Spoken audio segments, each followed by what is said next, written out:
Friends, welcome to Med Talk. BP BP कौन? BP माने रक्तचाप। आम हृदय जदि ब्लड पंप करिवो ता ब्लड वेसल रे जदि प्रेशर क्रिएट कला ताको बीपी कहवा। माने बीपी को ता ही कहा जाए सिंपल भाषा रे। तो बीपी नॉर्मल केते?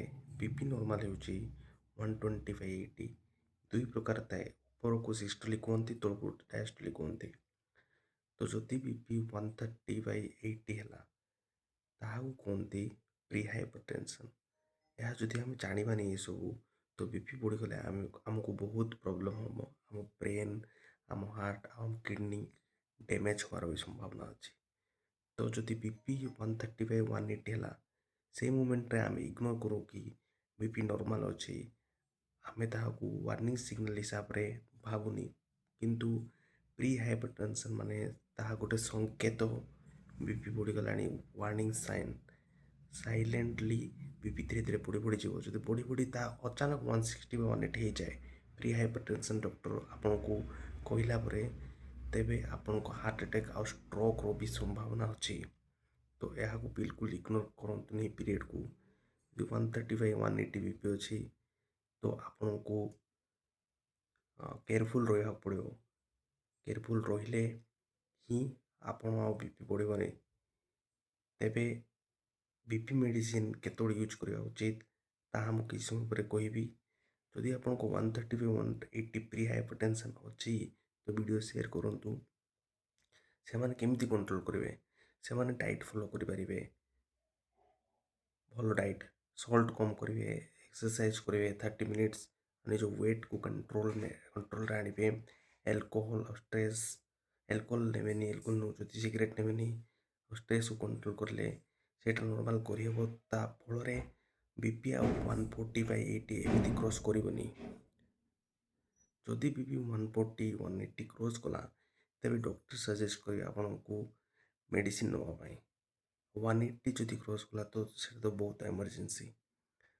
तो जदि आप बीपी कौन जानीते आउ प्री हाइपरटेंशन जागृत हेले तो आपन धीरे धीरे, किंतु प्री हाइपरटेंशन रे साइलेंटली आपन को हार्ट रो जो वेसल्स अच्छी, धमनी अच्छी, टाइट करदे।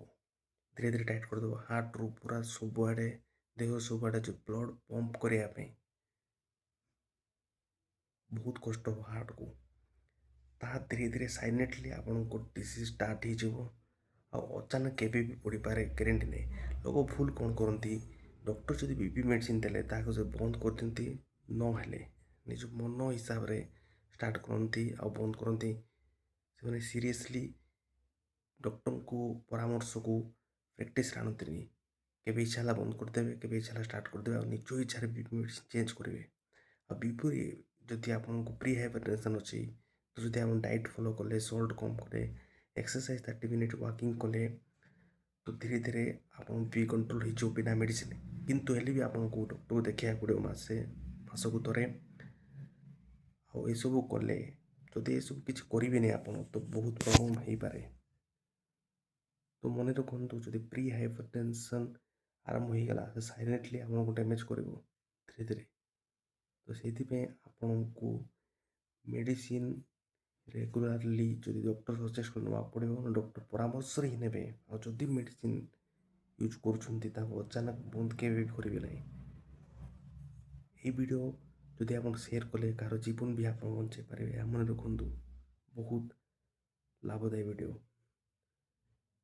आदि अचानक बढ़ीज, मुंड बुलेब, छाती पेन हम, दर्द हम तो आप तुरंत मेडिकल जावाक पड़ो। ओके, जदि ये वीडियो आपको भल लगे तो सब्सक्राइब करूँ मेड टॉक। आउ डॉक्टर को परामर्श ही मेडिसिन दिंतु। यह मु फार्मासीस्ट हिसाब से मो नॉलेज मुझे शेयर कली, कि डॉक्टर को परामर्श ही आप मेडिसिन ना दरकार। जदि भल लगे वीडियो तो सब्सक्राइब, शेयर, लाइक, कमेंट करूँ। Bye bye, Med talk.